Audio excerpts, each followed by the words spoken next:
নমস্কার বন্ধুরা, অনিন্দিতা রান্নাঘরের আরও একটি নতুন ভিডিওতে সবাইকে স্বাগত। আজকে আমার রেসিপি ম্যাঙ্গো কেক। এই ম্যাঙ্গো কেক খেতে কিন্তু খুবই সুস্বাদু। আর এই কেক ঘরে থাকা সামান্য কিছু উপকরণ দিয়ে খুবই সহজে তৈরি করা যায়। চলুন দেখা যাক আজকের এই রেসিপি। প্রথমে একটা মিডিয়াম সাইজের পাকা আম নিয়ে নিয়েছি। এবার আমটাকে এভাবে টুকরো করে কেটে নিয়েছি। এবার একটা ব্লেন্ডার জার নিয়ে তার মধ্যে দিয়ে দেব আমের কেটে রাখা টুকরোগুলো, আর দিয়ে দেব মেজারিং কাপের হাফ কাপ চিনি। এবারে আম ও চিনির একটা মিহি পেস্ট বানিয়ে নেব।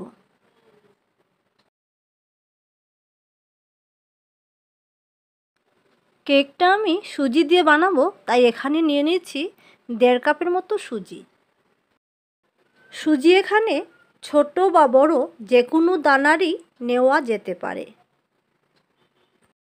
কারণ এখানে আমি ময়দার ব্যবহার করছি না, তাই ব্লেন্ডার জারে মিহি করে বেটে নেব।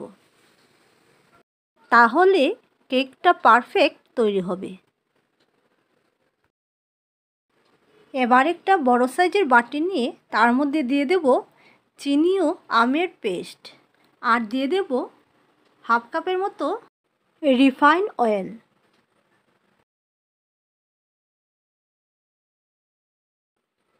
এবার সুজি দিয়ে ভালো করে মিশিয়ে নেব। আম ও সুজি ভালো করে মিশিয়ে নিয়ে এবার নিয়ে নেব 1 কাপের মতো দুধ। আমি এখানে দুধ অল্প অল্প করে মেশাবো।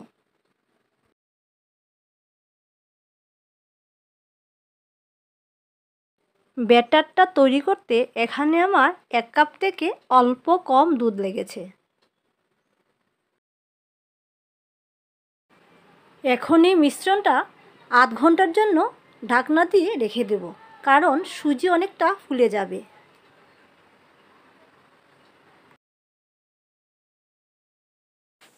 একটা হার্ট শেপের কেক মোল্ড নিয়ে নিয়েছি।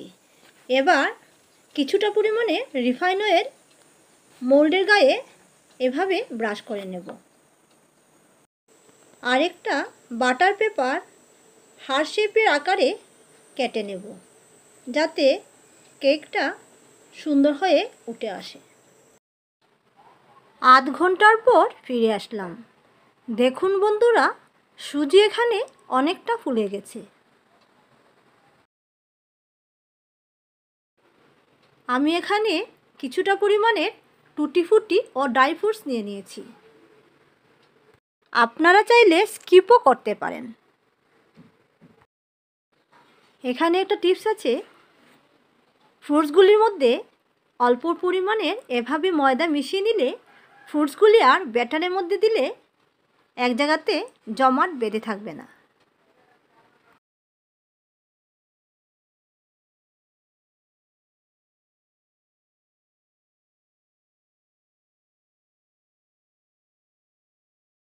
এখানে আমি কেক বানানোর জন্য কোনো ধরনের বেকিং সোডা বা ইনো ব্যবহার করছি না।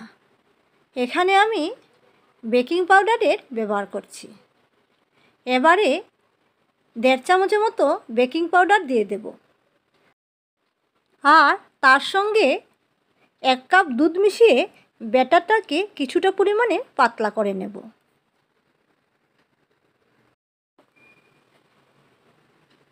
এবার আলতো হাতে ব্যাটারটাকে মিশিয়ে নেব।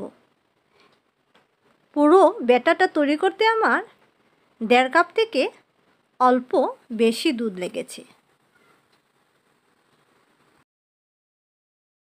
দেখুন বন্ধুরা, কনসিস্টেন্সিটা এরকম হবে, অনেকটা পাতলাও নয় আবার ভারীও নয়।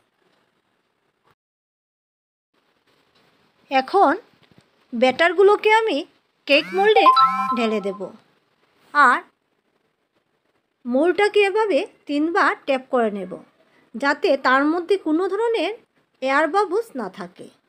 আর উপর থেকে কিছুটা পরিমাণের ড্রাই ফ্রুটস গার্নিশ করে নেব। গ্যাস ওভেনে একটা কড়াই বসিয়ে 5 মিনিটের মতো প্রিহিট করে নিয়েছি।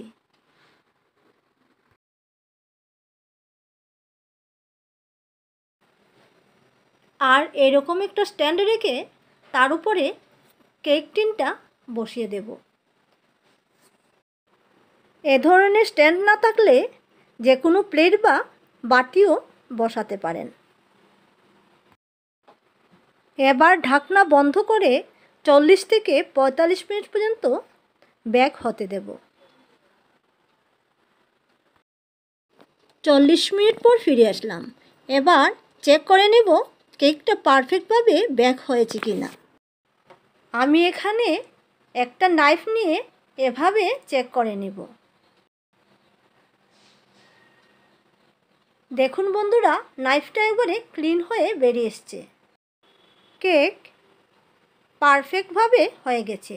এবার 1 ঘন্টা ঠান্ডা করে নেব। 1 ঘন্টা ঠান্ডা হয়ে যাওয়ার পর কেকটাকে এভাবে কেক টিন থেকে ডিমোল্ড করে নেব।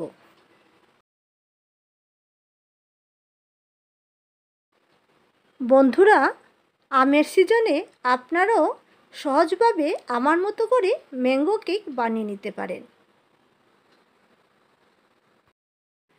আমার এই সফট ও স্পঞ্জি কেকের রেসিপিটা যদি আপনাদের ভালো লেগে থাকে তবে চ্যানেলটা সাবস্ক্রাইব করার অনুরোধ রইল ও লাইক ও কমেন্ট করে জানাবেন।